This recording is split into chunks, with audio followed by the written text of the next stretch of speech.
Hello everyone, welcome to Civil Sara. Today we are going to discuss about China's three-child policy.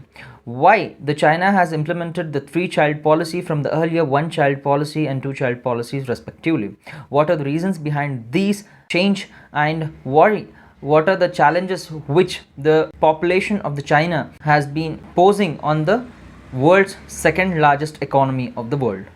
So I'm Murtaza Khadri and today we are going to discuss about the China's three-child policy in a detailed manner. So if you are new to our channel, please hit the subscribe button and hit the bell icon. And you can contact us on Instagram and you can also join the Telegram link given here. So without further ado, let's begin. Let's understand the context about why the China has launched the three-child policy. Chinese legislature has legally modified the country's family planning laws to allow the couples to have 3 children, and it has also quashed the other policy initiatives which were increasing the country's decreasing birth rates, which were favoring the decreasing birth rates respectively. So China has also brought in various changes in the laws. So it is the context behind why this law has become necessary for Chinese government, because the China's birth rate has been fallen in the recent years.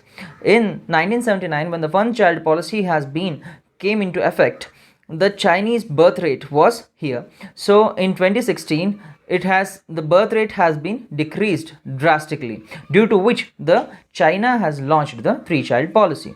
The other thing is, the last year 12 million babies were born, which is lowest since 1961 according to the National Bureau of Statistics. These are the various data which shows that there has been a decreasing in the birth rate of China, and it becomes a point of concern for the China's demography.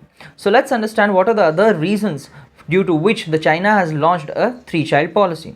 The first thing is, due to the one-child policy, there were increasing female feticide cases, and the whole sex ratio has become skewed towards male. There were more than 3 crore male as compared to the females in the China.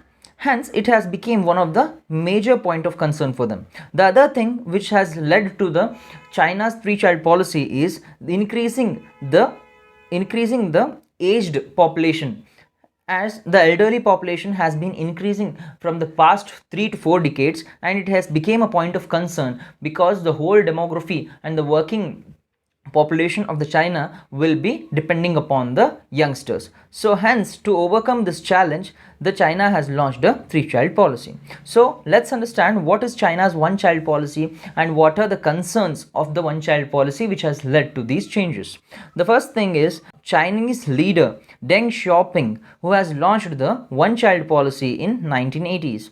And what are the major principles of this one-child policy is, why this one-child policy has been launched is because of the unfettered population expansion. Because of there has been an increase in the population expansion in China, and which has also resulted into an economic and environmental disaster, like environmental and economical downturn which took place due to this increase in population. And there were also a fear of food scarcity into the country. In order to overcome these challenges, the then leader of China has launched the one-child policy.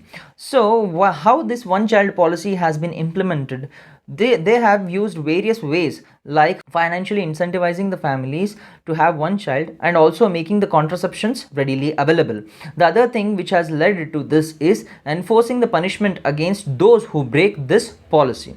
So these are the ways in which the China has launched the one-child policy. What are the concerns about this one-child policy? The other first point of concern is the government used harsh techniques such as forced abortions and sterilizations, and the other thing is controversial because of the human right violations which took place in China. The other thing is being inequitable because the economic sanctions which were imposed on those who violated this policy was inequitable, because the poor cannot pay those economic sanctions when they violate such policies. These are the various points of concern which has led to the changes in the one-child policy. After the 3 decades of the study of population in China in 2016 has brought the China's two-child policy. What is this China's two-child policy? Is it permitted it permitted each couple to have two children, because the policy reform, however, had no effect on the sharp decline on the population increase. It does not had any effect on the population increase.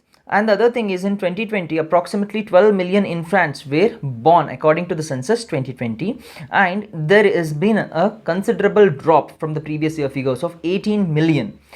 Hence, it has been a lowest number of births since 1960s. These are the various reasons why the China has launched the three-child policy, and it has also brought various other changes in the governance which are favorable to the three-child policies, and various economic benefits which have been providing to the young births which have been taking place in the recent times. So I hope you understood what is China's one-child policy, two-child policy, and the reasons for the three-child policies. So let's move forward and understand what are the lessons to be learned for India from the China's population or demographic changes throughout the 4-5 decades.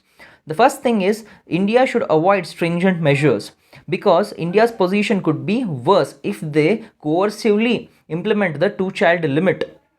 And the other thing is, India should increase more women empowerment, because if by giving women more choice over their fertility and ensuring the appointment, and expand the access to the education, economic opportunities, and healthcare.